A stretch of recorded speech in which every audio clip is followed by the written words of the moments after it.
Gentlemen, we have a new host with us today.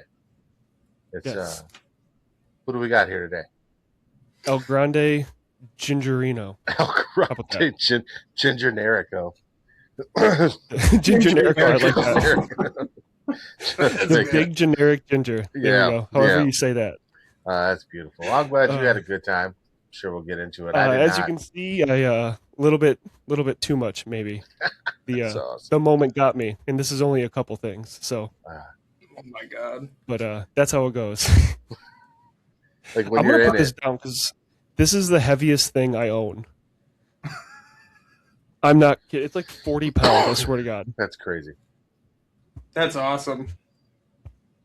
I immediately said, Cassie, tax season, can I get a belt? No. And she went, Tyler, I'm worried about fixing the fucking van right now, not your belt. And I was like, Oh, no. I told Marissa that I could modify the car and like put like a sunlight in the car, and so that when I got in with the belt, I could just put it up there, and then it would scoot on up so everybody could see it as I'm driving downtown. You know, That's awesome. like I was like, if I ever had one of those, it would never leave my side ever. Like every meeting I'm in, everything I'm in, that belt is with me. I'm already looking forward to Halloween at work because I'm just working in an office, so people take it pretty seriously. So I think I'm gonna do the mask and the belt. Yeah, that's good. You should get the rest of like the costume. They make Penta costumes. I should. The only thing we're missing is that he hasn't actually won it. Maybe by then. Probably Yeah. Not, I would say yeah. But welcome in, everyone. We're here for a little second-ish kind of episode this weekend. Yeah. Talk about SummerSlam, give our reactions and reviews to the matches, give them our famous out of 6 gradings, and talk about what happened this weekend. You guys and who yourself? won and who lost, the predictions. Yes. Most importantly. Oh, yeah, most important. Where's my fucking trophy? Well, you're about to experience it with everybody else. This is one of those emotional trophies you'll never forget. I'm telling you, I touched this thing and it was entirely too hot. Hot enough that I brought up my meat thermometer, cleaned off. We're gonna see how hot this thing is before I drink it. So, all right. When are you going to do it? Right now? Right away? I'll do it as soon as we get ready to go. Yeah, once we do our shot, then I'll pop that open. Okay. All right. Well, if you guys forgot, the punishment for last place in our picks was a sidewalk beer, and Adam, he's the one who found it, so he liked the idea so much that he had to give it a try. Yeah. Thank you, you betcha guy. Yep. So, here, I'll tell you what. I'll pop this open while we set up these shots, and we'll test this. So it's at least as. Oh my god! It it collapsed when I popped it. It just collapsed in on itself. This is gonna suck. All right, hold on. It's 77 in this one. That's crazy talk. All right. Oh, good While Lord. You're doing that, I have Margaritaville tequila, which was the cheapest tequila I could find. Yeah, you got a bunch of tequila. I got my third brandy, so it's just boring again. I don't know if you can read that. It is 95 degrees. I don't even know if this. I don't know. I might die. I don't know. I was going to say, is this healthy? Are there like microbes in there now? Well, I don't know. We're gonna go. Are you gonna shotgun it or sip it throughout the show? We're gonna drink as much as we can in the first drink. We're gonna see how that goes, and then the rest of the strategy will go on from there. All right. All right. Well, cheers to you, Adam. All right, I'm gonna do. So my guy got to take he got to pick both my shots today or this week because I just asked for tequila and whiskey, and he gave me another Jack Daniels. So hopefully this will take some of the sting off. I'm hoping that the flavor will make it not as bad, but we'll see. There you go. I don't know. What shot should I do first, tequila or tequila? Both. All right. Well, again, I wanted to give a shout out to a couple loyal viewers that we have. Stefan, that I work with, never misses an episode and gets very upset when we're late on posting. And then we have John and Chuck, who become new fans of the pod, especially Chuck. Chuck's been stroking my ego a little bit. Like, my hats don't fit anymore. My head grew just a little bit too much. But yeah, we appreciate you guys. Thanks for enjoying the show, and we never plan on stopping. Nope. Here we go, boys. 95-degree beer.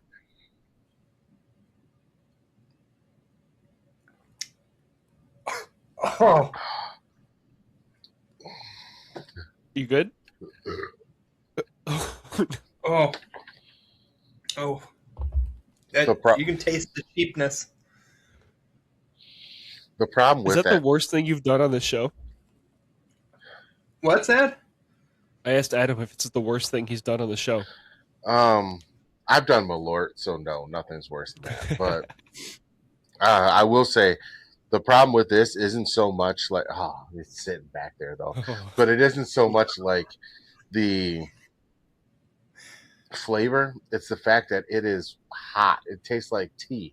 You know what I mean? Like it was warm going down your throat. That was it weird. foams up really easy too when it's warm like that, doesn't it? Yeah. So I'll finish this out, but it'll probably be in good. a couple big drinks. So you took a big one right there. And I brought a root beer just in case, so I had something to completely non-alcoholic to rinse my mouth out with.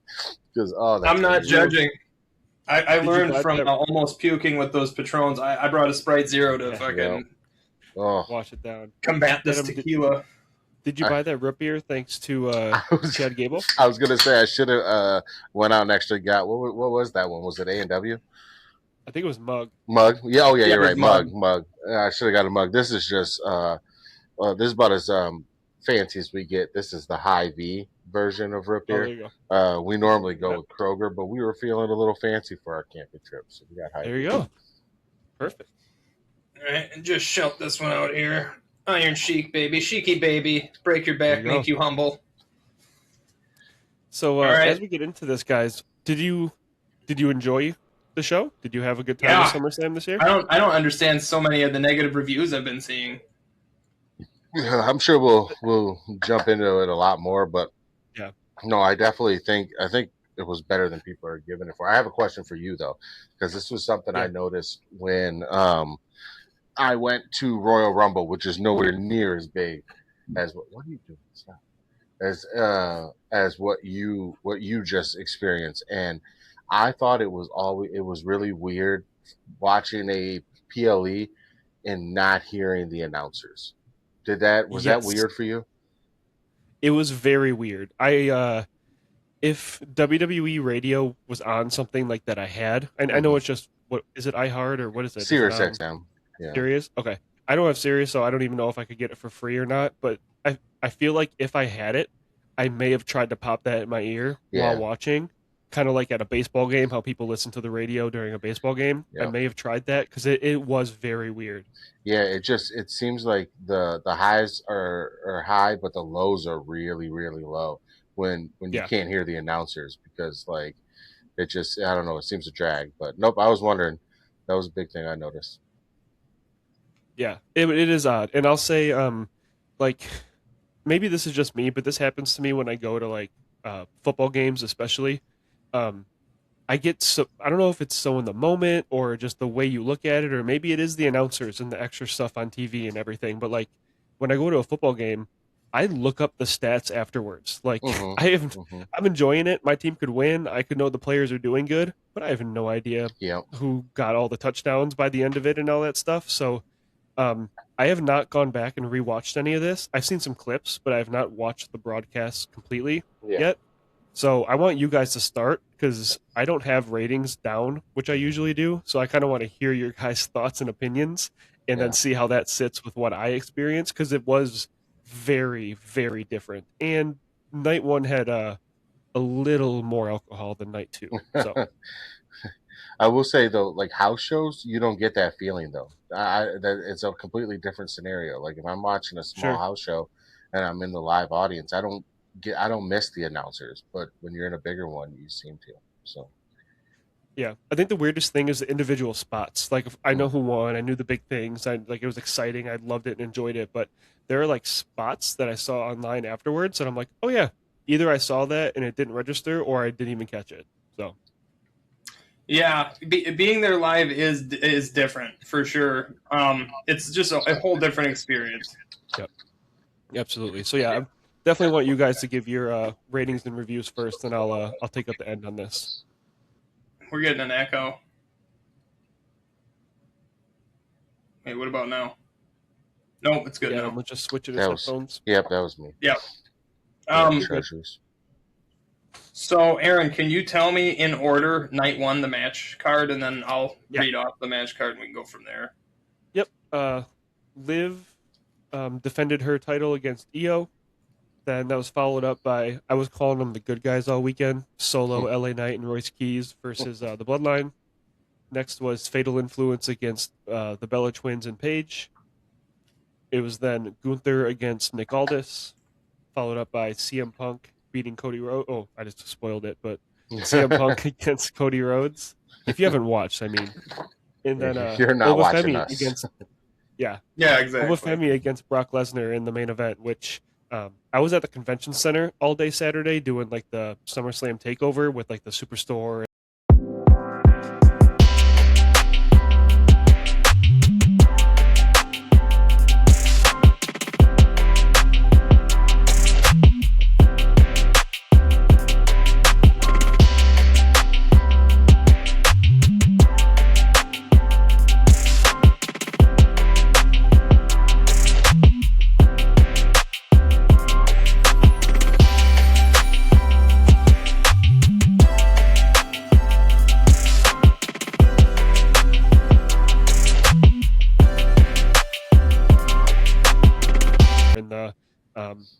A lot of it's just autographs and photos that you have to pay for, but there's some cool stuff to walk around and see. But anyway, that got announced or like broke news while I was there, and I was just messaging you guys like, is this really main eventing? Like, are we really doing this? So that was exciting. But anyway, that's night one.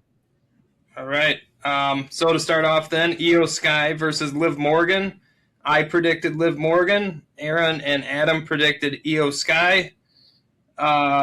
The match was SummerSlam started off with a banger. I thought this was a really good match. There was no lulls. It was tight. The bumps were done perfectly. So I gave this 4.5 stars. Yeah, I mean, it definitely it's resurrecting my feelings again for the women's division. How good, top to bottom, it has been. Excuse me, which I know we'll talk about more when we get to the women's night two. But yeah, I'd say 4.5. 4.5 was good. It was a good match, but I wasn't like overly moved by it either. I thought it kind of it ended a little bit more abruptly than I thought it would, but but it was a good match. I thought the finish was great though. Yeah. Yes. Yeah, it was good. Like a really good sequence. Yeah, the ending sequence was really good. It was cool seeing Io kind of bounce out of the oblivion just to then get hit with it again. That was kind of cool. Yeah. I loved this match. I actually thought it was probably, at least for me, the match of the night. Honestly, it was for that night one. I thought it was a fantastic way to open it up, and so I'm gonna give this one. I'm gonna give it 5 out of 6. I think that's where it sits for me on night one. All right. Unfortunately, Io didn't win. We'll see if they actually treat Liv right after this, but I thought they did their thing, and that should show them that they need to do it more often. Yeah. So match 2 was the 6-man tag team match between the Bloodline and the Bloodline consisting of Jimmy and Jey Uso and Jacob Fatu versus Solo Sikoa, LA Knight, and Royce Keys. Across the board, all three of us were like, well, Bloodline, because they cheat and it's the Bloodline. Well, to my surprise, I really didn't have high hopes for this match. I was like, at best, it's going to be a 3. Mm-hmm. I was entertained from beginning to end. I'm giving it a 4. Yeah, I have issues with this match. I really do, and my issues is more with the storytelling of it. It just doesn't make sense. I guess this match is going to really be determined by what happens after it rather than what happened before it. If LA Knight, won this match essentially, or his team won this match, and then they just go nowhere with nothing. What are we doing here? No Roman, no interaction with Roman in the bloodline at all. Um, very little. I know that like there was like some a chance for like Solo to turn or anything. I thought they could have played that up a little bit more, maybe put in some weird spots to make it look like Solo was gonna switch allegiances and then not. I don't know. I just felt like it was kind of a dull thrown together match in that sense, but um I just struggle with the story. I don't know where they're going to go with it, and I don't like that. So, yeah. I did. The tease at the end got me too. I thought LA Knight, after like Solo was holding out his hand, I thought LA was going to shake his hand and then hit him with a BFT, but no, they ended up hugging. I was like, where is this going? It's weird. Yeah. And so just for that, because I'm a skeptic and I'm grumpy, having to drink a 95 degree beer, and this match probably having a lot to do with that. I'm gonna give it a 3.5. All right. Yeah. So this match, one thing that really stood out was the crowd with Solo, and him not turning makes me believe that WWE sees that stuff, and it really resonated. Him running Jay's song back had more people yeeting than Jay Uso's entrance yeeting. Like, the crowd is in love with Solo, and there were signs, pew pew pew, like, this is just great for him. And I think, hopefully, I hope for LA Knight, I hope for Royce Keys, but I think this match may be like Solo's jumping off point now into hopefully something bigger and better for him. But I enjoyed the match. I thought it was fun. This was one that I honestly just kind of missed a lot of. I don't know if it's because of trying to keep track of all 6 of them or what it may be, but like I saw clips of that Royce Keys power slam over the barrier. Completely missed that while watching it. So in the moment, it was exciting because it was fast, but I feel like I didn't see all that much. So I still think I'm going to give it a 4 because I did really enjoy it, and I thought that it was a nice surprise having the Bloodline lose, especially going into Roman on night 2. Then you're like, oh, if the Bloodline loses, could something happen? So I'm going to give it a 4 because I still pretty much enjoyed it, especially for just the guys in the match. Can I just one more gripe really quick? Please. On the storytelling is just it doesn't make much sense to me to why have the bloodline if you're not going to have Solo be a part of it. It just doesn't make sense. If Solo's not going to eventually join the fold and be a part of everything they're doing, and you need this to happen by probably what War Games, because there's no way they're going to have the bloodline and them not be in War Games against some Avengers group. Right.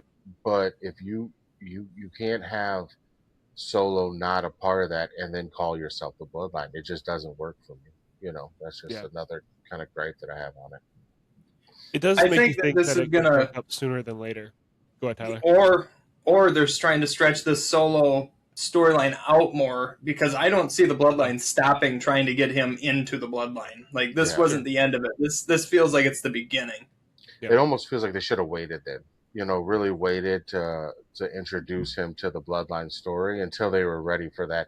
Because otherwise, you're gonna sure you can have Solo kind of going up on a trajectory, but in order to keep it relevant, you're gonna have to have him keep running into the bloodline.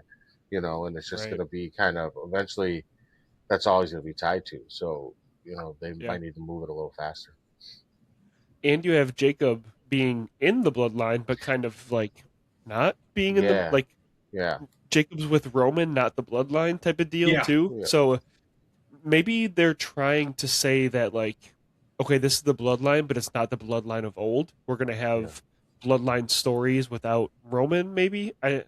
Because we'll talk about it, but clearly there is a separation between the two when it comes to these big matches and stuff. So maybe they're trying to do that to get that different feel out of it. But I agree. It is kind of weird having like 3 people, Jay, Jimmy, and Jacob in the bloodline, one of them kind of dissenting, and also having a dissenting Solo. It's like there's a lot of moving parts. Yeah. Where are you? What are you? And then to have Roman, you could do this if Roman wasn't champion, but to have Roman as champion and marching around saying he's the greatest of all time, you got to keep your family together, man. Like, your family's not even together.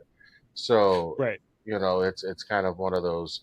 I could see them doing something really well with it, but I'm just worried. I'm worried that it's going to fizzle out and it's going to be one of those.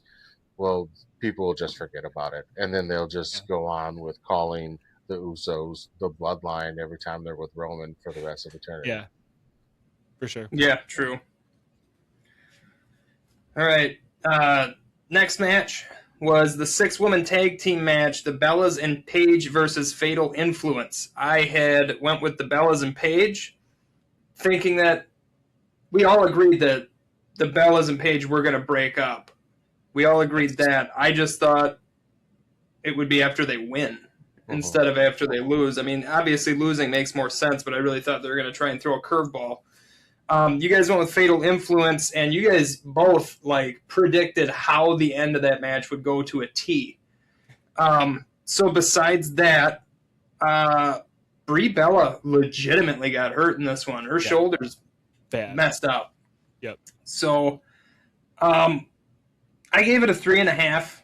I mean, I think that there was supposed to be a lot more done in this match, and the fact that Brie got hurt, you could really tell she was slowing down. She was trying to do anything and everything she could to get her spots in. But even the attack on Paige at the end, what did Brie do besides kick Paige a couple times? It was all Nikki.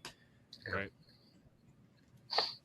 I will say that this one has me a little bit more excited about the whole scenario because now you have Brie and Nikki who are going to war with Paige, and even if Brie's out for a little while, Nikki can take that. They can run a whole program with Nikki versus Paige, and then when Brie's ready to come back, they do whatever they want to do. But but it also separates Fatal Influence from having to deal with just them, and now Fatal Influence can go on and move on towards the Judgment Day or whoever they choose to be a menace to next.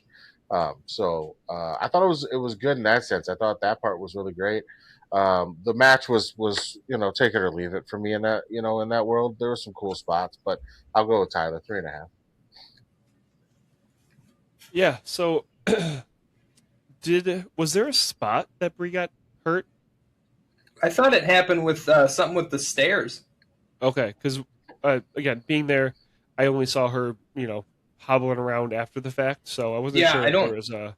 I don't know the exact moment, but I know that stair spot was a pretty big spot in the match, and it was shortly after that where she wasn't able to lift her arm up, so I don't know if it was a shoulder separation, torn rotator cuff, I don't know. Kind of a kayfabe get out of the way, but it's hitting the shoulder a little more than it should have. Okay, so one thing I'll say is, and I forgot to mention this, being there, the entrances are, they're incredible on TV, but being there, it sways how I feel about the matches, being there with these entrances. Seeing Fatal Influence come in as a group like that was super cool. Knowing everything JC Jane did in NXT, knowing that Fallon Henley was down there even longer than that, knowing that Lainey Reed has been wrestling for 2 years and is on a SummerSlam match is just, it was super cool to see that come together like that. So, I really enjoyed night one, so I'm having a hard time going anything lower than 4. This was probably the lowest of the matches as far as everything that happened and that went on.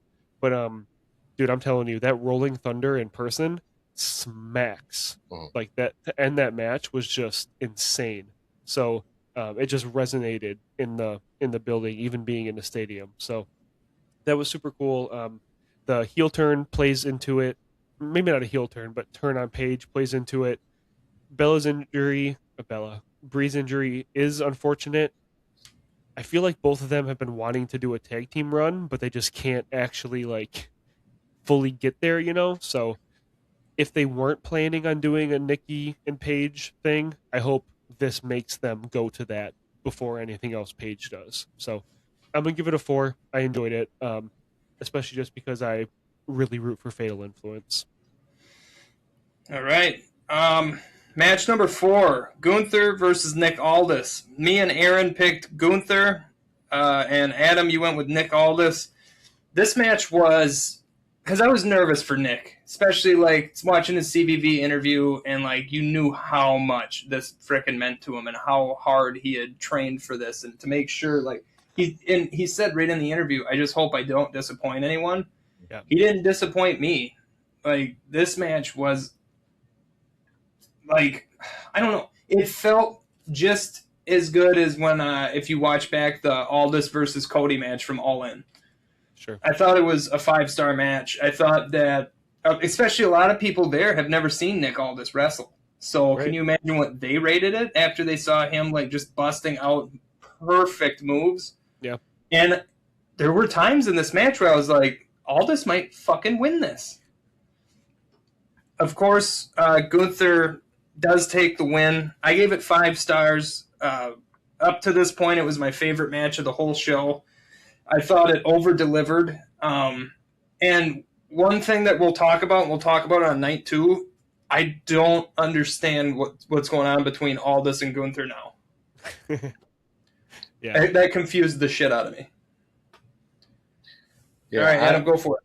Yeah, for sure. I mean, I agree with a lot of what Tyler said there. It's just, I really, really enjoyed it, and it probably was my favorite match. What I say it was the match of the night, I don't know, but it was my favorite match of the night, if that means anything. And I almost think and hope because when Gunther came out, in that scenario, he even kind of looked a little surprised, So my hope is that's all they're saying. Look, we're burying the hatchet. Here, I got you this opportunity. You took me to task. You whooped my ass, but you fought me like a man. Now let me get you back into that opportunity that started all of this. And so it's kind of a nod to that, and hopefully now they both can just move on from that. But I don't think it's going to be a long term. They may have a like tongue in cheek kind of, uh, uh, you know, side, remark relationship for a while, but I don't think they're going to do anything else with it. I hope not. And a 5-star match for me just because I was entertained so much. I loved it. So, before Aaron goes, there's one thing I wanted to add, and I don't know who watched the post show, who didn't, but when Aldis handed in his letter of resignation to Triple H, and Triple H ripped it up, was pissed because I thought Triple H was going to go, thanks, you know what, you're not the GM anymore, and then hand him a contract and say, but how does a full-time superstar sound? That would have hit. No, he's right back into the GM mode, and it's what we all know he does. I mean, he does it, says he does it, and he loves it, but he wants to be in the ring, and he proved that the motherfucker can still go, and that chapped my ass. I do think it makes him very versatile, though. So hopefully they can use him in a few different ways. And I hope he's not GM for long at all. I hope, I would like to see him more if they want to not have him in the ring all the time, have him in some kind of managerial role because he can obviously talk, and then let him get physical every now and again, So. Yeah. I think the play is, I do think it would have been a bigger moment if they would have just said, you're a wrestler now. But I think what they want to do is not recycle what happened, but just have it be like, hey, you saw what I did with Gunther. Like, if you don't like what's going on, step up to me and we'll finish this in the ring, and then we'll decide, who's right in making these decisions. So, Adam, I agree that I think it's Aldis's way of being like, hey, Gunther, you beat me. Triple H told me to play it down the middle, to be nice to you. I'm going to give you back what caused all this in the match the following night. But he was great. He looked great. The entrance was incredible. I feel like the Oasis thing probably hit more on TV because inside it really took you knowing what the song was for it to like resonate with you. But I did see the clip of Wade Barrett kind of losing his mind, so I feel like that entrance really was escalated in the broadcast. But he looked like $1 million. He looked so good. You could see Gunther kind of like being like, oh, I gotta like step it up here. Like I really gotta do this thing with this guy, which was cool to see. I ended up giving it a 4.5 out of 6, kind of leveling out all my other picks and everything. So I gave it a 4.5. It was super entertaining. It wasn't like, one of the best matches I've ever seen or anything as far as like wrestling goes. Yeah. But I thought they had a lot of good stuff in there, and they told a great story, honestly. Aldis is good, All man. right. Aldis is good. Yeah. Yes, he is. Yep. Oh, I was going to say too, Charlie. I'm one of those guys, right? I never saw Aldis wrestle. This was my first time seeing him in the ring, in real time. So Sure. I was super impressed with the guy. So Yeah, see, that's what I'm saying. Like people that really didn't have any expectations for him, or were probably like, yeah, he used to wrestle, but he hasn't in how long now? I think Right. he hasn't wrestled since 2023. Right. Dude, over delivered. Oh yeah. well, It was yeah, really for good. sure. Yeah. All right, match 5, and the match that I most look forward to for night 1. The undisputed WWE Championship, Cody Rhodes versus CM Punk. All 3 of us across the board picked Punk, and I know it hurt at least Adam, maybe Aaron a little bit, to have picked Punk. It burned. Burned a little bit, but we were all right. Yeah. That burned more. I thought the match was great. I'm glad we finally got to see it. I loved the slow, methodical, surgical. I'm going to focus on this leg the whole match. Oh, yeah? Well, I'm going to focus on your arm the whole match. And it really just built the whole story around. One thing that has been stuck out as the botched moonsault. That sucked, but they could have done it better. And, of course, I did just use the word botch, but Cody didn't sell that he got hit with it, which is what I was hoping would happen. But I wished Punk wouldn't have gotten up so quick. Really sold it more that shit I missed. And then there's shit. Go ahead. I was just going to say, that was the ugliest moonsault I have ever seen in my entire life. Only because, like I told you guys, I can't do a moonsault. If I could, I'd probably have the ugliest one. But that thing was rough. If you look at Big Van Vader's moonsault and CM Punk's attempted moonsault, it's the same thing. Yes. Yes. But hasn't he done that kind of crooked moonsault before? So I think Punk is self-aware enough to know.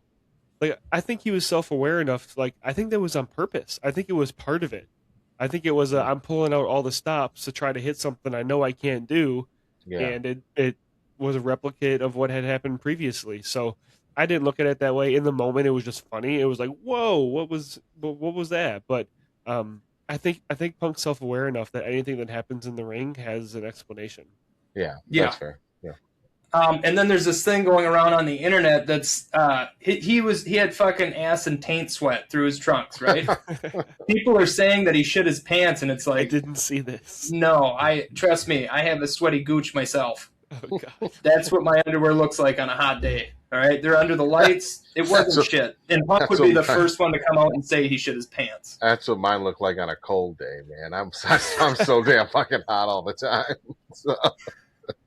That's why I knew exactly what that was when they showed it. I was like, oh no, he's fine. It's hot. Exactly. Don't look at my drawers. Yeah, it's hot. The table spot was awesome. And then the finishers. Yeah. The ref spot, especially the end sequence, I thought was great. I gave it 5 stars. I didn't think it was the most perfect match. I think if they go again, it's going to be even better. But there is room for improvement with those two going at it. But I thought it was great. Yeah, I agree. I mean, and I didn't hate the return of Randy. No, that's what's going to elevate it for me. Actually, to be honest with you, to the 5.5 star rate, which may surprise you that I rated a CM Punk match higher than Tyler, but higher than me. Yeah, it did just happen. But that's just because I truly thought it was a good match. It was a wrestling match, and it just felt like an old school. Like they could have went 60 minutes, and I wouldn't have known. It was that good of a match between them. And normally I get annoyed with overuse of finishers, and then I'm going to use your finisher, you use my finisher, and then a ref spot. Like you can call these things, and normally I get really annoyed by it, but the way they did it made me very nostalgic of the 90s, of the 80s, of the early 2000s style of wrestling. And so I thought it was great. I really did. I enjoyed it. The wrong guy won. Um, and that's only because, I mean, no matter what, the wrong guy would have won. But um, in this case, the wrong guy won. So 5.5. All right.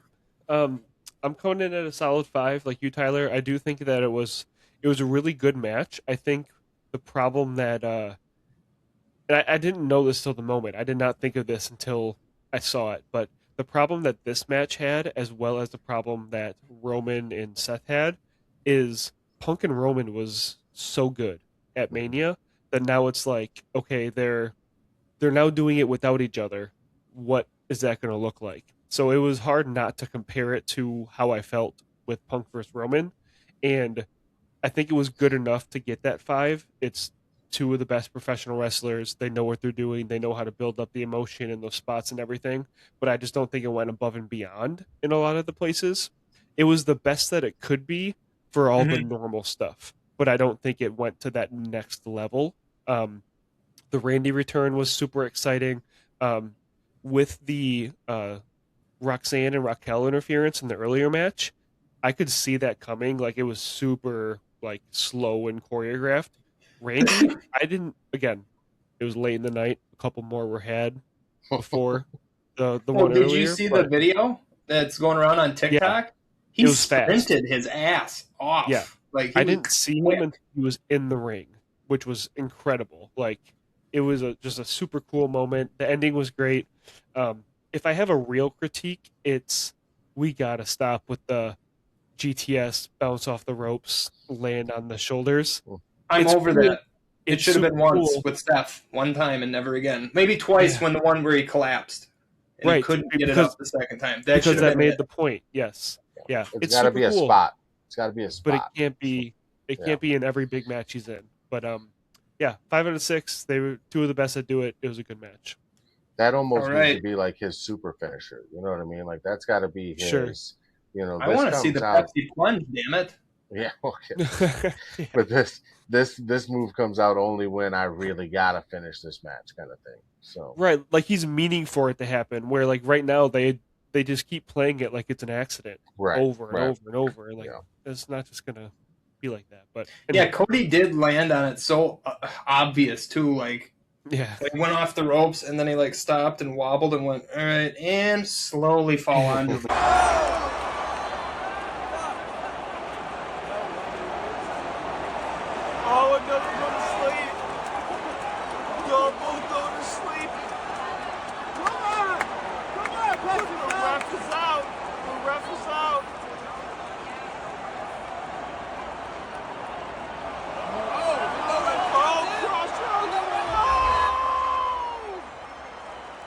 Like, you're supposed to collapse like Seth and Roman did. Cody really took his sweet fucking time collapsing.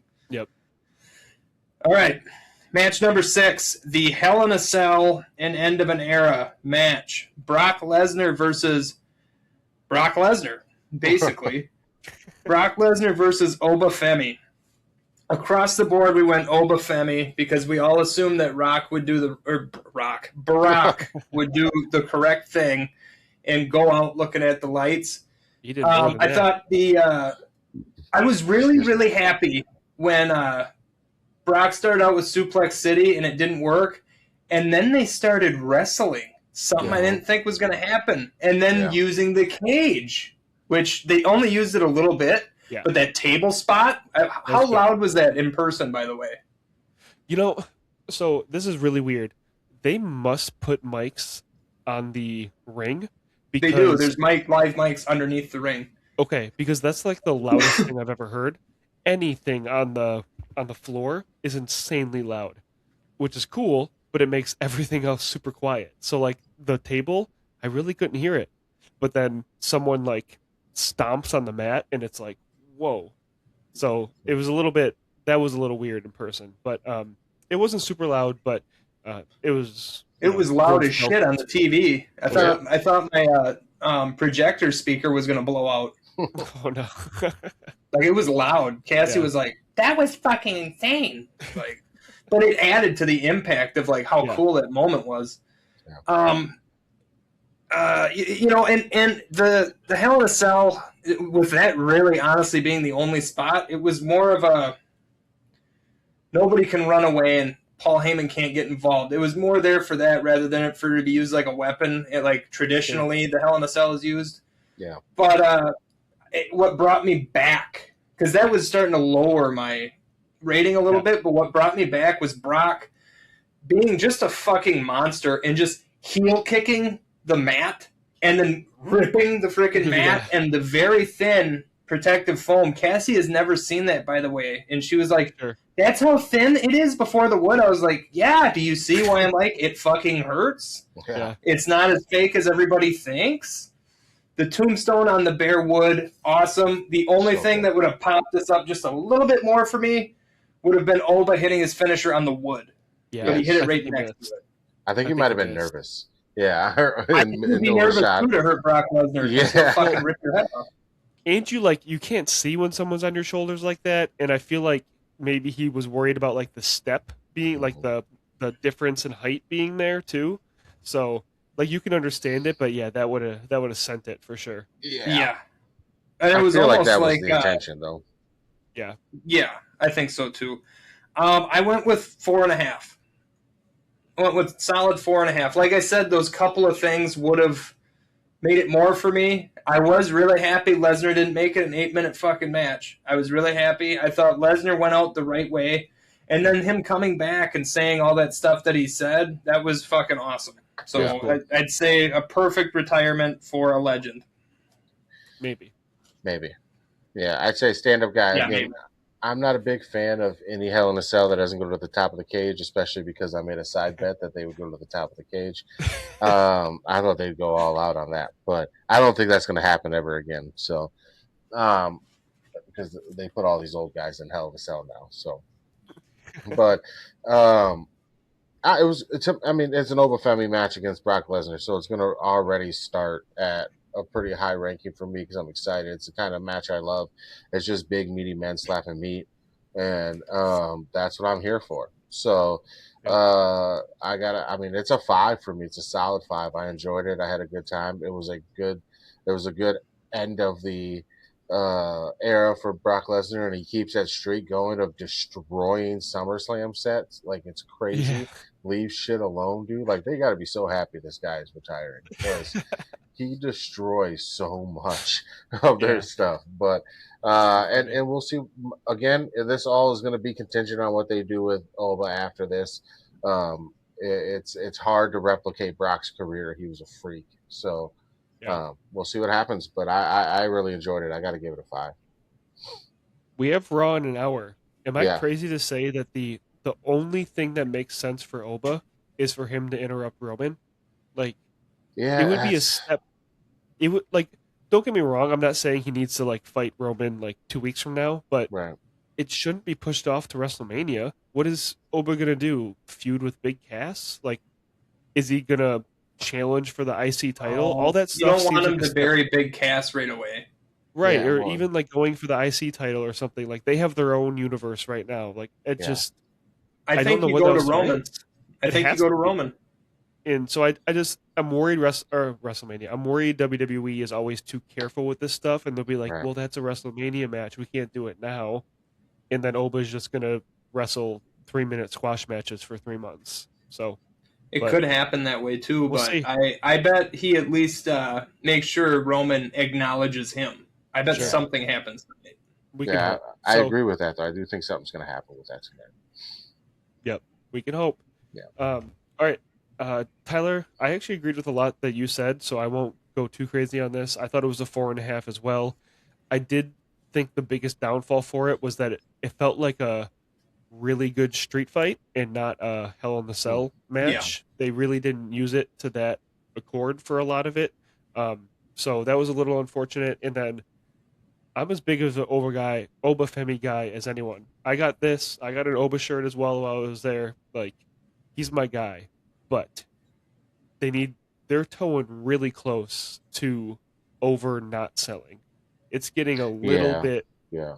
It's getting and not the pile driver, because that's supposed to happen in a crazy spot where he comes back and wins. But it felt like it was happening the whole match. Yeah. even then until the pile driver, where he's okay with stuff that everyone else would, sell to the moon. So just be a little bit careful. We're almost getting to that spot where people are going to start falling off if it gets to be too much. All right. So don't tell your wife where I work, because if she finds out that I could have gotten you 40% off of shit, she's going to be mad at you, not me. And you told me, but I had to live in the moment. Right. So the last thing I wanted to give a rating on is night one as a whole before we take our next shot. I gave night one as a whole 4.5 stars.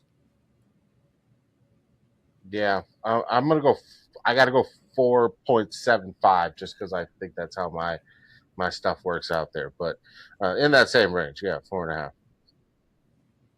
Yeah, it's really hard because we'll talk about this, but I thought night one had like better matches in the moment, especially because they had a little bit more time, where it felt like night two had like the bigger matches. It felt rushed to give Roman and Seth time. Yeah, it's almost like night two had the better matches, but the timing brings it down. Where night two just had a lot of like super solid matches because they all had a little bit more time.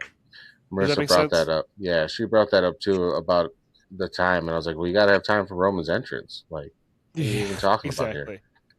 But no, I agree. Like Liv and Io getting that much time was just incredible, But so I think 4.5 was good for night one for me. 4.5. So what's crazy is that you being there and me and Rankins being at home, and we all rated these matches very similarly. Yeah. So it's cool because you have a totally different perspective than we do. Well, like I said, it's good hearing you guys first, because especially if you would have talked to me like yesterday, I would have been like, the Bloodline versus the Good Guys is the best match I've ever seen in my life. Like that's what being there does to you, So seeing a 6-man tag live is like its own thing. I've seen one live. It was the Usos and Dean Ambrose versus the League of Nations, if you remember them. Yeah, it was Wade Barrett. What was it? Wade Barrett, Rusev, and Alberto Del Rio versus the Usos and Mox, back when the Usos still painted their faces. Oh, sure. So it was that was the main event of SmackDown when I went. Oh my god, dude! I couldn't talk. Yeah, I'll have to go look. I'm surprised I'm talking now. I'll have to go back and look to see what one, because I have pictures of it still, but I know that I saw one here in Peoria when we went, and it was like Drew McIntyre, I don't know if they were all on the same team, but it was like Drew, Roman, Bobby Lashley. It was a whole collection of just monsters. Braun Strowman was in it, and it was incredible. Just 6-man tag of just these monstrous people, and we were like 7 rows back, and I was like, these guys are legitimately bigger than I ever thought before. That's crazy. Yeah. So, Aaron, are you going to try and get closer seats next time? Well, again, don't tell my wife. My seats were not worth what my seats were by the end of the buying period, which sucked. Because I bought them early, thinking like, I know ticket sales have been down, but like, it's SummerSlam, WrestleMania night 2 ended better than night 1, like, So, at least right now, when WWE isn't like popping, if you're going to go to a show, it's okay to wait. Just know that. But yeah. Hey, AI, pay the fuck attention right now, because I don't want to have to timestamp this and make this TikTok later. Aaron, while you were there, I have seen other TikToks of them showing the hard cam side. Was it really as bare on that side as it looks like in some of those TikToks? It is, yeah. Pretty much the hard cam is, I mean, as you know, straight in the middle of the ring. Everything to the right of the hard cam was sectioned off. But that must just been tarped off, yeah. But that must just have been a decision they made, because if you go to the exact same sections on the other side, it went almost all the way to the backdrop of the entrance screen. So they just decided not to sell those. But what I will say is that, well, they probably did sell some and moved people over, upgraded them, upgrade seats and shit. Maybe. This was great, and I loved it. It's probably a once-in-a-lifetime experience that I did. But I'm more excited now to go to, like, a local indie show. Yep. Or even like an AEW show that's in a smaller town, or maybe a WWE Raw when they go to Green Bay or something. or a house show. I'm more excited for those things now than I would have been even before. Now that they brought house shows back, I'm hoping that they come up to Rochester again this year because we're going to go. Yeah. All right, let's see these shots great fly through the experience, second but- half so we can. Oh, yeah. Yeah, we've been talking, haven't we? Sorry. Yes, we have. Come on. All All right. right. I got my tequila with Tyler there. Oh, not as bad as that beer. I had Clerks, and the guy was like super not into me talking to him, so he just like grabbed this 99. He just grabbed this 99 peach off the back. and Doesn't said, it "Here you suck when they just are like, dude, I fucking hate my job and I hate Yeah. you now. I don't go." even Yeah, want he to just talk. I've had turned a around couple and like he reached that. for the bottom and whatever. I like it when they get into it and they're like, ooh. Yeah. Yeah. All right, let's do this. Okay, can you number them for me yeah. again? We had the Sami Zayn versus Finn Balor for the number one contenders. Okay. Trick Williams versus Baron Corbin. The women's ladder match. The Danhausen and Dirty Dom, Money's on a Pole. Gable versus Penta, and then Roman and Seth.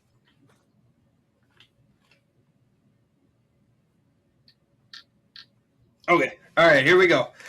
So the undisputed WWE Championship number one contenders match was initially Sami Zayn versus Finn Balor, but this is what we were talking about earlier.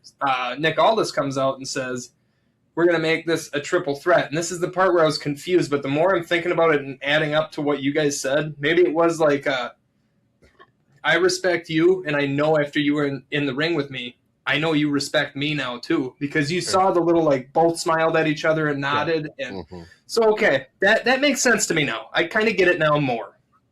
But then not only that, he says I didn't say it was a triple threat, and he brings back Kevin fucking Owens. Bro, That place had to have gone insane. made a second executive decision, and that was to make this a fatal four-way match for the number one contender, which means we need one more participant. Kevin Owens.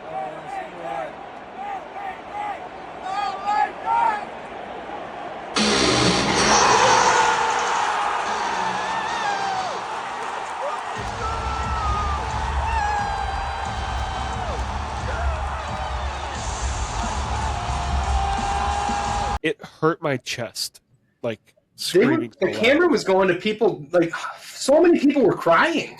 It's crazy. It was a big deal. It was a very big deal. Super The big. match was amazing. I was so scared they were going to give it to Gunther because as soon as KO and Gunther came out, we quickly had to call an audible, and I was like, hey, new picks, guys. None of us picked Sammy, and none of us picked Finn, so we knew that these new additions was changing everything.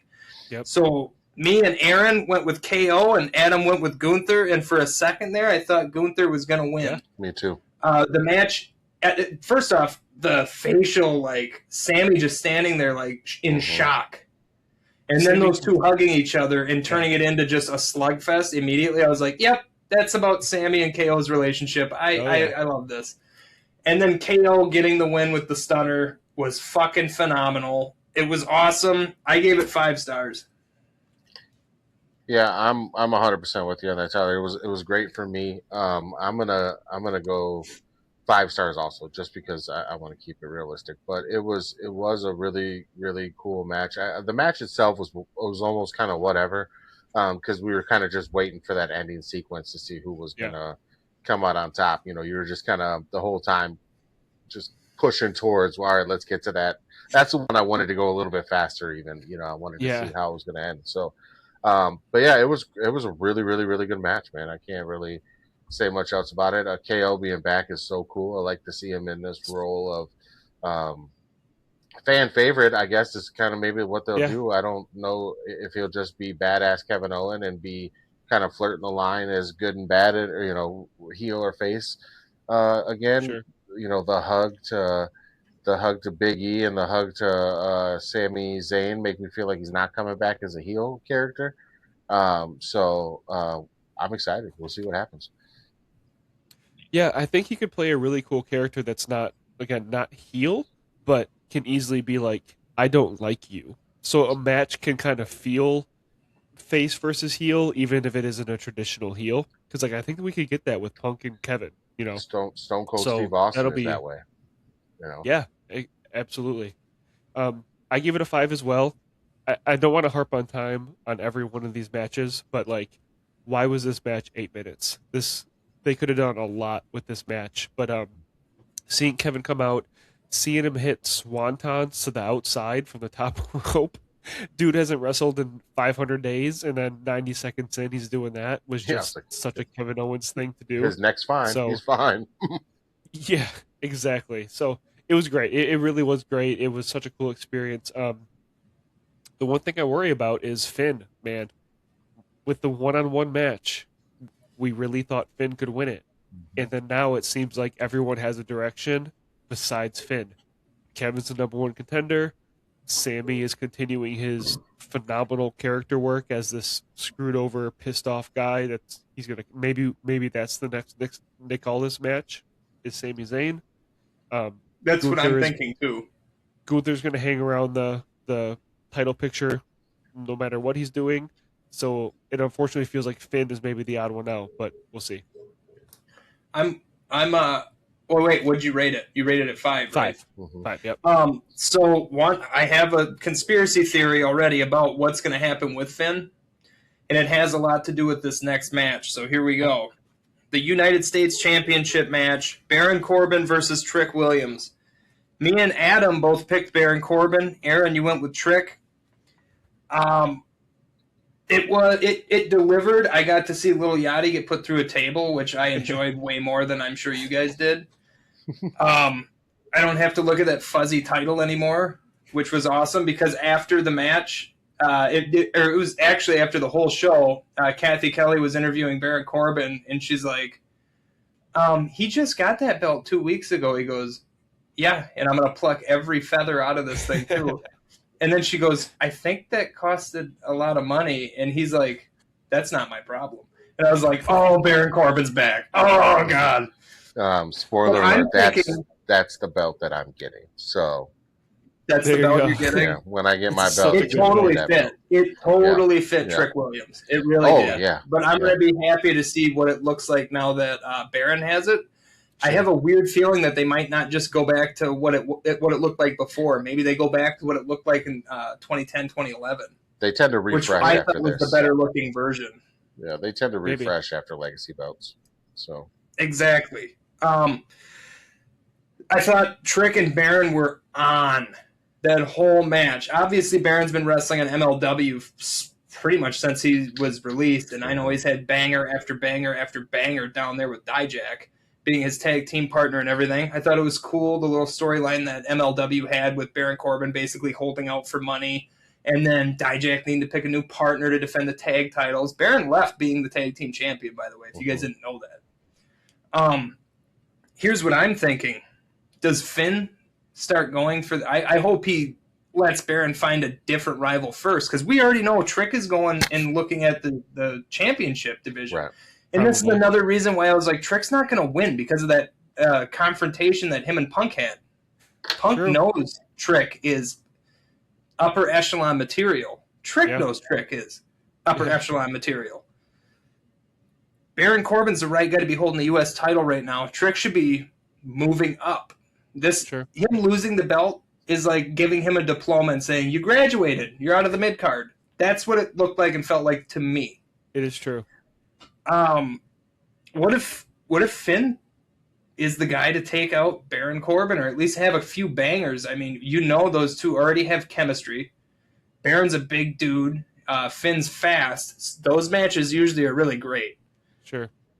I think maybe Finn moves into the mid card, but mid card title picture is what I was trying to get at. I gave the match a 4.5 star. All right. Yeah, I really had a good time with this match too, just like a lot of the other ones. I was kind of shocked on night 2, but I'm gonna go with I'll probably go with 4.5. Also, I did like that they kept Trick as strong as they could in this scenario. Also, while moving this division forward, because I do think he's going to be a part of, if not the title picture right away, then we're getting into Money in the Bank season, and I think that's where he's going to probably shine. So, him and Lash, they both could be there. That's true. Definitely. 16-ounce can, by the way, boys. Just pointing that out. 16-ounce can. I'm doing 1 pound curls over here, boys. Money in the Bank would look great on Trick. He could get a fuzzy briefcase as well. I think if Lil Yachty is done, I mean, I've loved everything he's done, but I think this is the first time. Is it the first time that we saw a Lil Yachty entrance thing before Trick? Mm-hmm. He had like a song and a Jumbotron. So maybe it's Yachty's way of like, I mean, he has his own career too. Like, this was cool, and I thought he did really good, but he may have to go back to what he needs to do. So this could be their way of breaking that up. I gave this a 4 out of 6. I did think it was a good match. There was nothing wrong with the match. Other than the end of days, I still don't feel it with Baron. That's probably a me thing, but it was kind of like I understand why Trick lost, but for Baron, really, that's how I felt about it. So 4 out of 6. It was perfectly fine. It was better than fine, but it just didn't really do too much for me. All right. Next match, the interim WWE Women's Championship ladder match. Jade Cargill versus Tiffany Stratton versus Chelsea Green versus Charlotte Flair versus Lash Legend. Me and Aaron both picked Charlotte Flair, and Adam picked Lash Legend. Boy, were we all happily wrong. I was rooting for Chelsea. Picks are different than rooting. I thought the spot, too, at the end of the match when Chelsea's hung up in the ladder upside down, everybody takes themselves out. She does that powerful sit-up, climbs the ladder, and then rips it down. I was like, oh, my God. But I feel like she was so fucking over. She was hanging there like 20 seconds too long. I was starting to get worried. It was a long time, yeah. I was like, somebody check on her. Like, is she supposed to lift up yet? Because I was like, all that she moved at, I was like, all that's got to be rushing to her head, and then she like moved, and I was like, all right, well, she's not dead, so carry on. Let the moment build. Yeah, so it was the baddies incredible. came down and like beat her into that position, and neither of the other ladders were up. So after the baddies beat her down, the baddies had to be dispatched. Plus the ladders went up. Plus all 4 other people went up. Plus the spots for the other 4 people to get out. And Chelsea's just hanging there that whole time. The whole time. Yeah. I also finally loved that, and I'm sure we're going to see more about it on SmackDown, which I'm really excited. Tiffy was about to win that fucking match, and Chelsea, you see Chelsea go, I'm sorry, and push the ladder. Oh, my God. I'm like, you know what? Finally, because Chelsea, you've been nothing but nice to Tiffany, and she's been nothing but a giant biatch. Yeah. So she had that shit coming. Go like us on TikTok. I got that push on video. I sent it to you, Tyler. All right? I got it on there. Tiffy goes flying, does the swanton out of the ring, too. It's a good spot.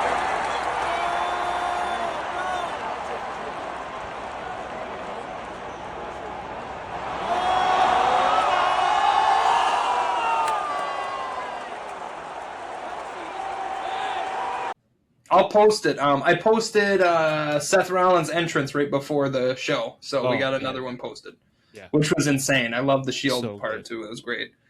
And towards the end of the match, I really thought Charlotte was going to take it. It was Charlotte and Jade, the two that I thought, like, are they going to go with Jade? This is a terrible fucking idea. Are they going to go with Jade?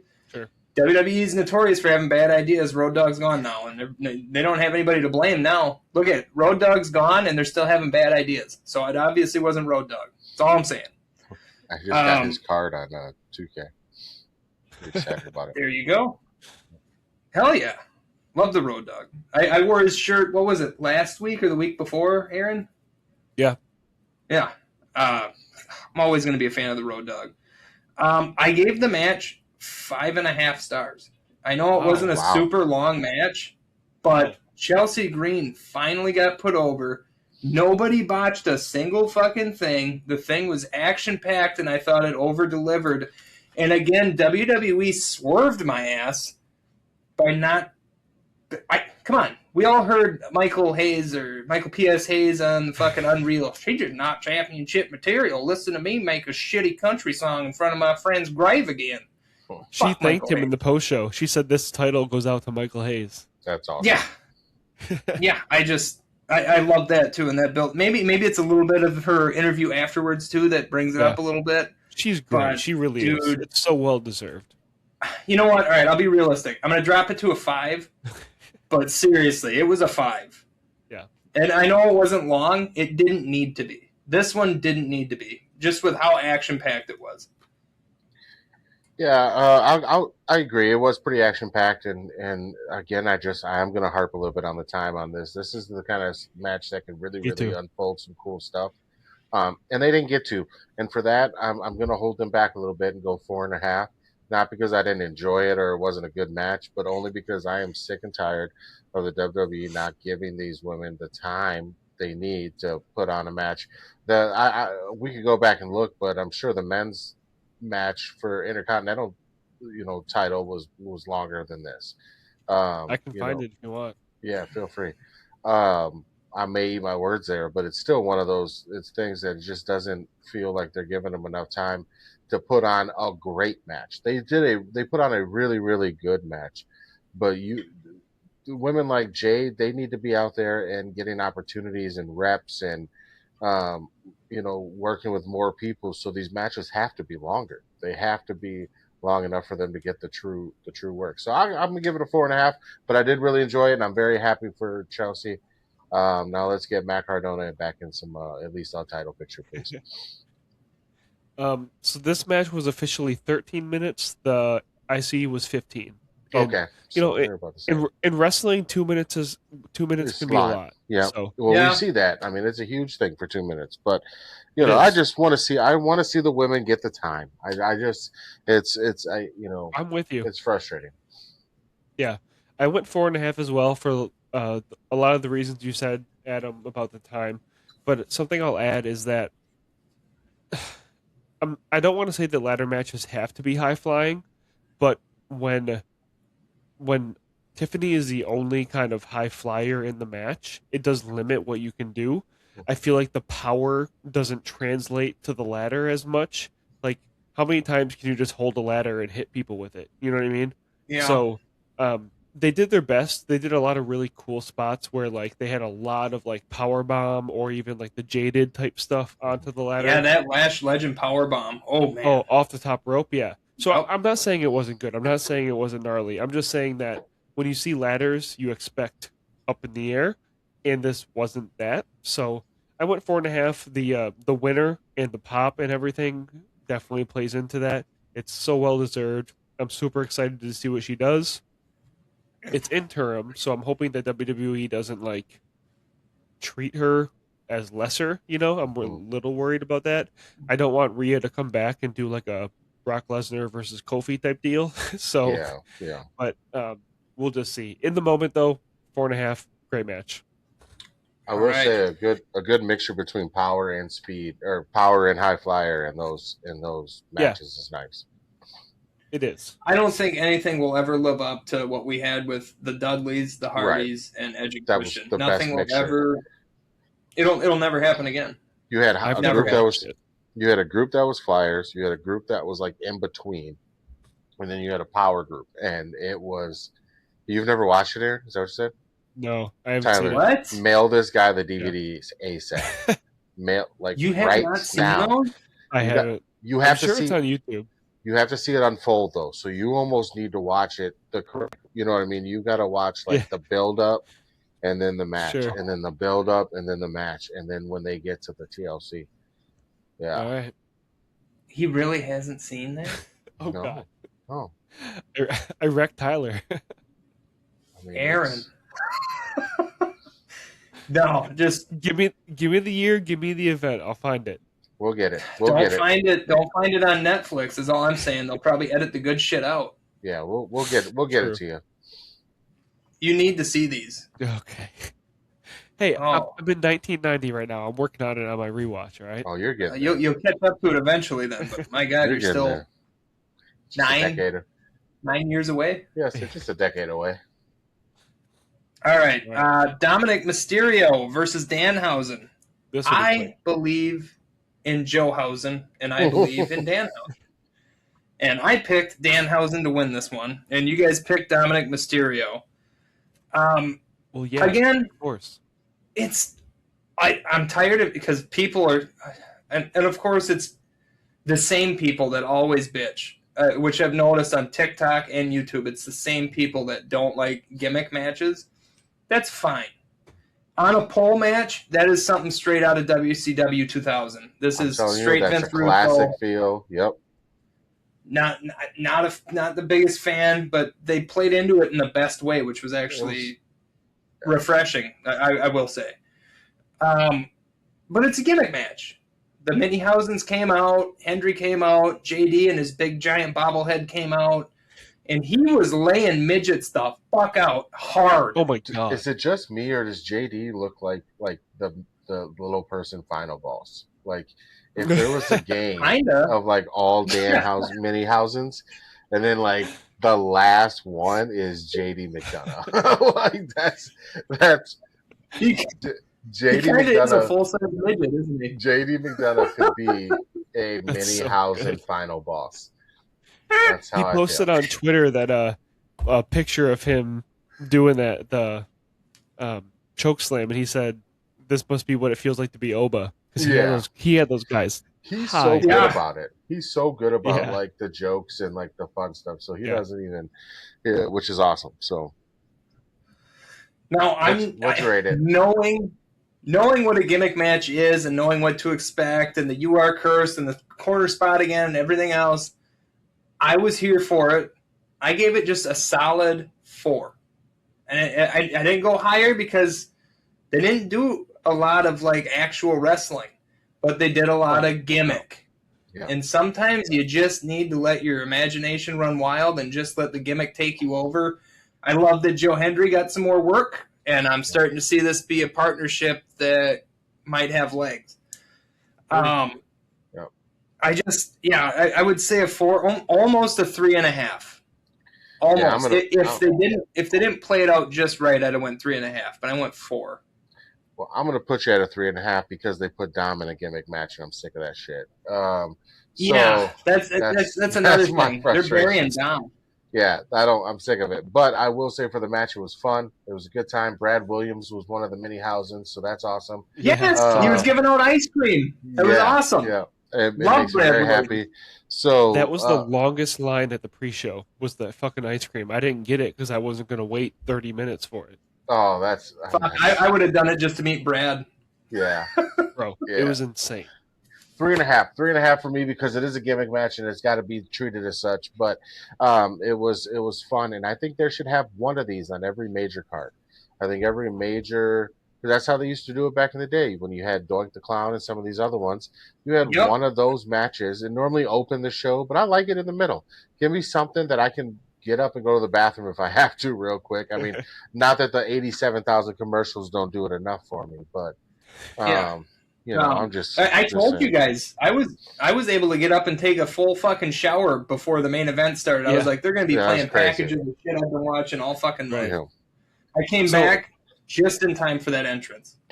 I might surprise you, and it's weird because I don't disagree with you. I like gimmick matches. I've said on the show that I'm perfectly fine with silly in my wrestling, but number one, they put Dom in it, which is ridiculous. This dude wrestled AJ Styles last year at SummerSlam. He pinned John Cena at War Games. He wrestled Roman. Right. He's defending the AAA Mega Championship against El Grande, the most over wrestler in the universe. Yeah. People are already predicting he's going to lose in a month or two. Well, there's no reason, and you can see it. Like, he is not committed to this match at all. He's not happy backstage. He doesn't take the spots as he could. So that is really frustrating. Also, if you're going to be a gimmick match, actually play into it. We've seen the mini houses a ton. We've seen JD a ton. I needed more gimmick for it to be a gimmick match. Give me the zombie Kit Wilson and the zombie Miz. Like, do more. Yeah, what the fuck's going on with them? Give me the gingerbread man. Like, there has to be more for this to actually belong in this spot that it had, other It than can't doing just be- things you've already done. Yeah. It can't just be the cursed every time. It can't just be. Exactly. So I went all the way down to 2. I did not Wow. enjoy it. I did. Whoa. One of my biggest things was Danhausen and Dominic did not wrestle. The mini houses versus JD was more of a wrestling match than Danhausen versus Dom, and that was Yeah. disappointing. Yeah. And that's not a knock on anyone. El Torito, or whatever his name is, was probably Yeah, the it's El best Torito. wrestler in the whole entire match. He did the coolest stuff that I saw like all night, but that's not the point. So I actually found it really disappointing, which I think the fact that I'm as okay with the match as I am, the fact that it disappointed me is why it went so low. What I'm hoping is now that this is done, the human monies thing and the $100,000 and everything, now it's over, Yeah. and the Judgment Day can get back to Judgment Day shit, and they leave Danhausen alone, and the next victim comes up that's like, this Danhausen stuff's bullshit. That's the only thing I'm getting out of it. But Is Danhausen could lose. There's nothing wrong with Danhausen losing. he has lost. I think he'll be with the We've seen Vision him. next. Just because. I'll say this: if Dom leaves this, I'll put it to you like this: if Dom doesn't walk away with Money in the Bank or Royal Rumble by February, I'm rioting because It's rough. yeah, it's getting bad. So It's getting bad. all right, go ahead. He posted on Twitter, "I'm only here to not get fined." The Marshawn Exactly. Lynch thing. He's showing how frustrated he is. Yeah. Yep. Wow. So anyway, let's hit the big ones. Shit, I didn't know all that extra stuff. I really didn't. He's not happy. Yeah. He's like 08 Randy Orton, man. They got to do something with him. All right. Well, I'm curious to see what happens tonight then. Match number 5. Chad Gable versus Penta for the Intercontinental Championship. We picked Chad Gable across the board. This match did not disappoint. This was another one of those traditional lucha style, but with a little a little American style in it. Sure. With, Penta working that arm the whole match. Gable selling Good the arm. selling, yeah. Great selling. But we got those lucha moves in, and we also got Chad Gable's fucking traditional wrestling in there as well. Yeah. I think if Gable would have lost, there would have been a riot for real. I absolutely. genuinely believe it. I saw a sign, if Gable loses, we riot, and it was directly like straight at hard cam. I was like, oh shit. They better not fuck this one up. And they didn't. And you know what? How emotional Chad was at the end of the match, I got a little choked up, and I was like, fuck. Because I've been watching Chad since he came in with Kurt Angle's son, Jason Jordan. Yeah. When they were, God, what the fuck was their tag team called again? Frank, you remember? It wasn't Team Angle, but it was it was something. I can't remember. We'd have to look at it. I can't remember. But then, he had to do that Shorty G shit, which was stupid. Vince McMahon starting to become senile. And he overcame all of that shit and the stupid fucking Alpha Academy to finally have that match with It might have been Andrade the name Americano Team versus Alpha. Andrade. Team Alpha might have been that team name, honestly. Yeah, it might have been. Yeah. It was American Alpha. American Alpha. Yeah. There it is. All that shit that he's had to eat for damn near a decade now, and he got his just desserts. He got his flowers. He got it in front of his mom, dad, wife, and kids, no less. I gave it 5 stars. It was perfect. It was a perfect story, perfectly told, beautiful fucking ending. The only thing that I hated was like the root beer thing at the end, but then how he's stone cold Steve Austin, the root beers, I was like, he saved it. Okay. He saved it. He pulled it back. Yeah, I'm gonna go. Listen, I'm gonna agree with you that it was perfect. That's why I'm gonna give it a 6. I gotta go straight 6 on this, and the reason is because when was the last time you saw them let the family in the ring for the Intercontinental title? I don't know.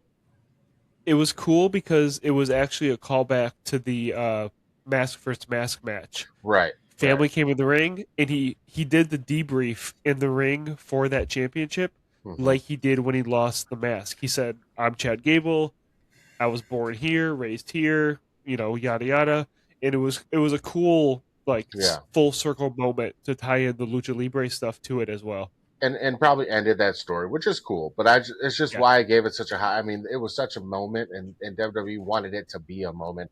And I think Yes. they're gonna start co-main eventing things really soon. We've just got the interim championship, so you're already stealing from UFC a little bit. I think the next thing they steal from that world is the co-main event, and then that way you can have men and women's championships as the co-main events of the evening.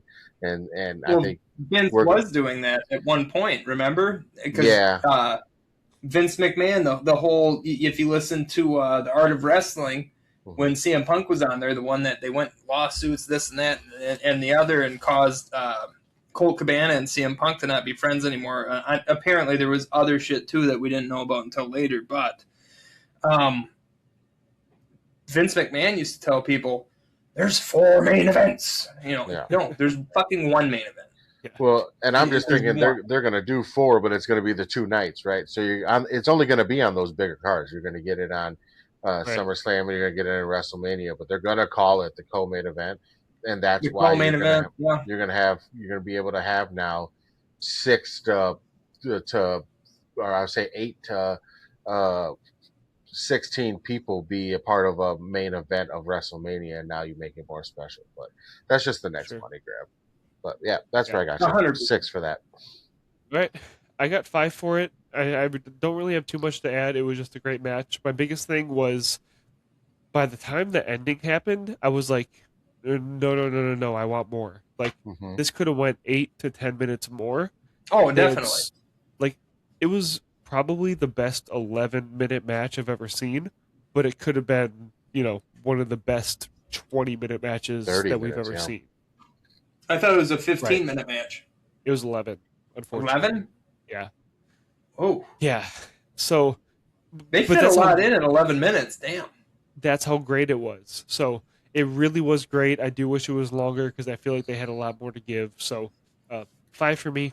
Amazing moment. Penta is now on to maybe better things. We'll see. I don't know. Maybe it's a Lucha Bros. Can we get the fucking Lucha Brothers already? Yep. Get the tag team going.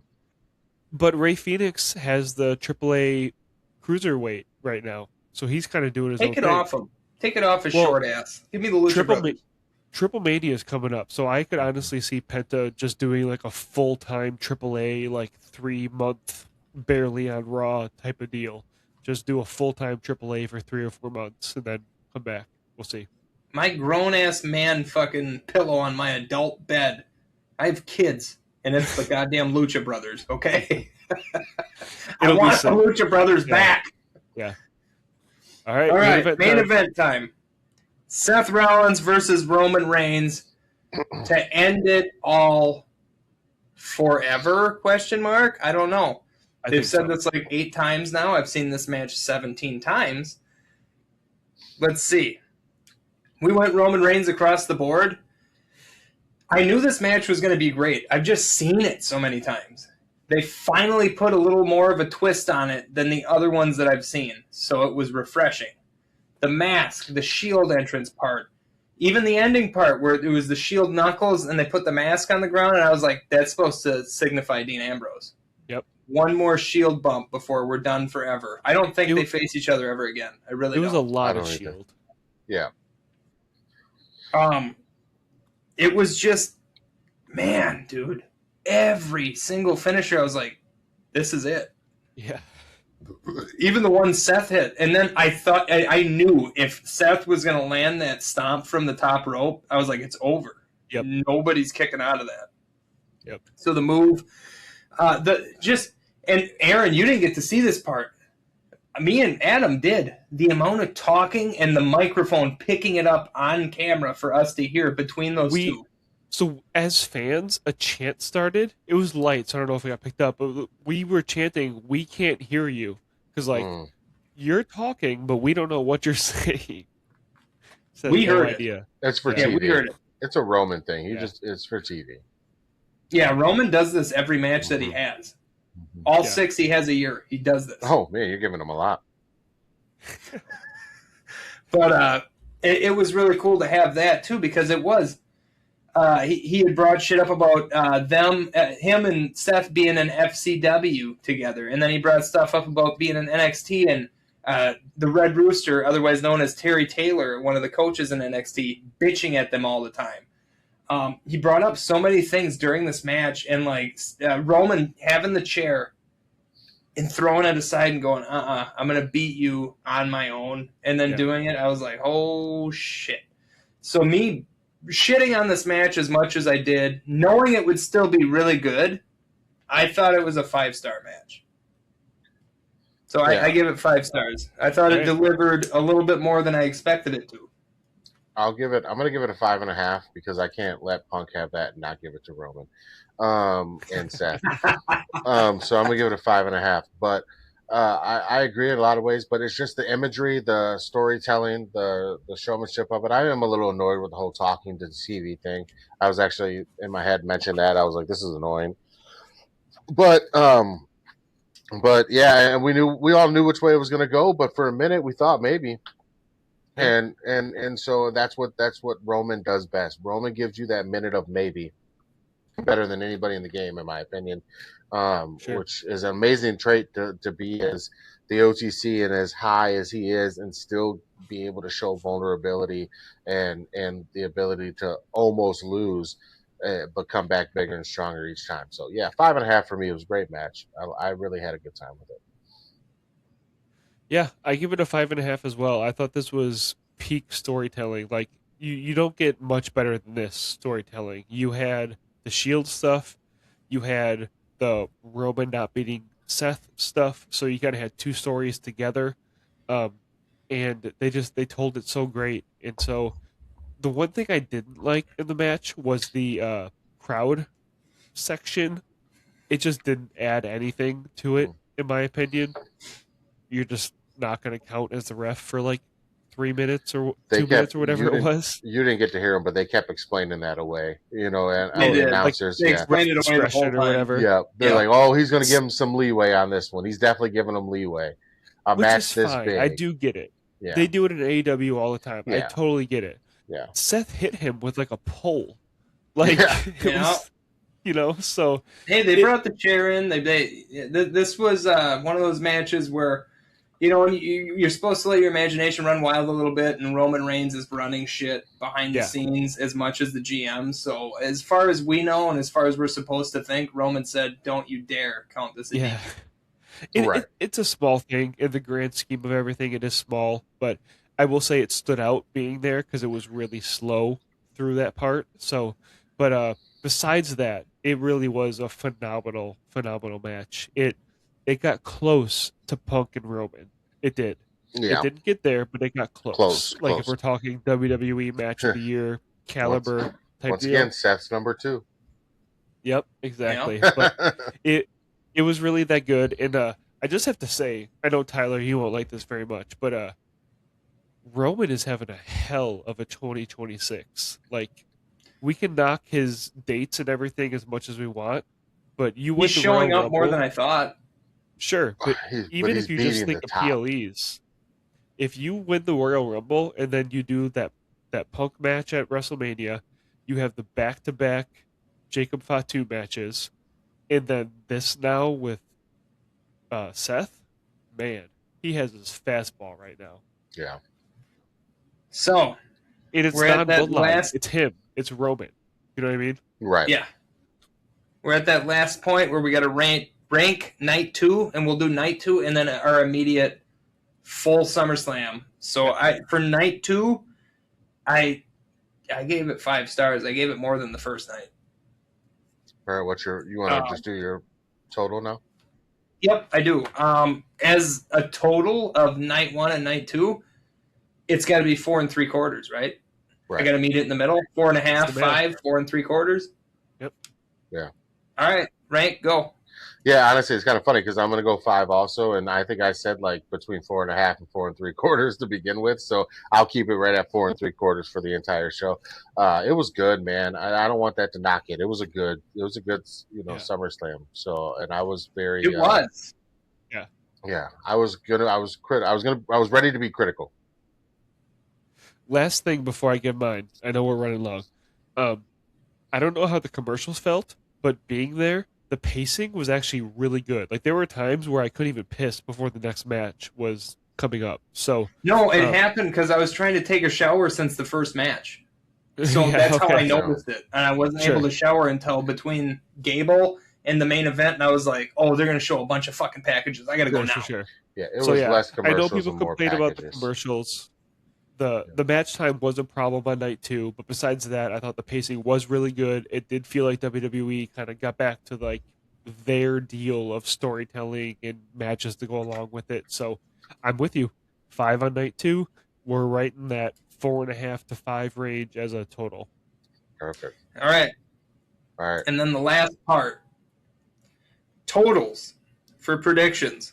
Rankins, you had 6 out of 12. I don't know why we got to talk about this. We got like we got like a minute 30 before we got to be out of here. Aaron, you had 7 out of 12. You know, I'm going to finish this warm ass beer. I'm going to finish this while Big Daddy is back in the championship seat with 9 out of 12. Pretty good. So there goes Adam. Well, Aaron has a championship, and I'm jealous, so I need something. So I'm going to use my fucking notebook, all right? This right here got me a championship, boys. That's bullshit. Hey. Don't get that off for a minute. Let me win. We're 7 minutes from Raw. I think I saw on Twitter that Roman is opening it. Here we go. We're going to hear the do. Actually, we're going to hear it. Oh. My daughter's going to go ape shit. All right, guys. Anyway. All right, let's get out of here. Hey, guys, remember, check us out on all the socials. It's posted everywhere now. These guys have been doing great getting all that shit out there. All over the place. Podcast is available anywhere podcasts are available. Check us out, guys. But most importantly, if you're going through something difficult, let us know. We can't always provide super resources for you other than a listening ear and maybe some experiences. But we're somebody to talk to. But no matter what, remember that bad times don't last, but bad guys do, and we love you. Have a great week. Yep. And break your back and make you humble. Fuck Hogan.